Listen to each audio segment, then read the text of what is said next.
Заради превентива од болеста чвореста кожа кај добитокот, Агенцијата за храна и ветеринарство го затвори добиточниот пазар во Облешево. Неколкумина неупатени сточари кои не знаеа дека пазарот е затворен, дојдоа да продаваат добиток изненадени од тоа што го затекоа си се вратија назад со добитокот, затоа што одговорните на пазарот не дозволија во него да влезе било каква стока. Како и многу други пазари во Македонија, така и сточниот пазар во Облешево е затворен за продажба на крупен и ситен добиток.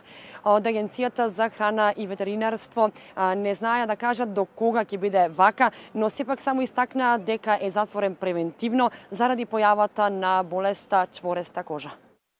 Штетите од неработењето на пазарот ќе бидат најголеми за сточарите, велат одговорните на пазарот, и додаваат дека откако пазарот ќе биде отворен, во него ќе може да влезат само говеда со сертификат, а тоа значи дека сточарите во меѓувреме треба да ја вакцинираат стоката и да извадат сертификати издадени од ветеринарни институции.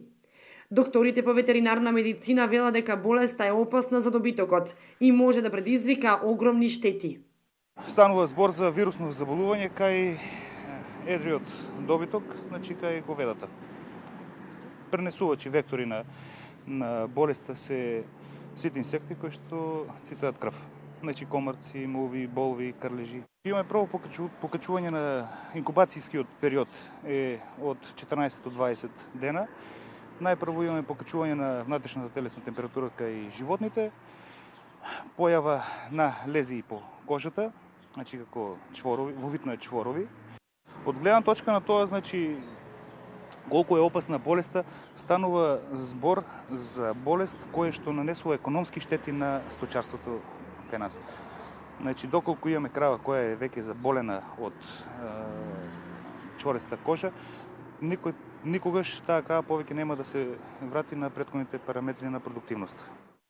Атанасов додава дека болеста чвореста кожа се уште ја нема во Кочани, но во Македонија е присутна, па затоа превентивата е најважна. Истата не се состои само од затворање на пазарите, туку и во вршење превентивна вакцинација што се врши само во другите земји, се уште не во Македонија. Затоа се препорачува превентивна дезинсекција против инсектите на самите одгледувалишта и да се избегнуваат мочурливи места каде што концентрацијата на муви и комарци е поголема. Во Македонија болеста се јавува за прв пат, а истата не се пренесува кај човекот.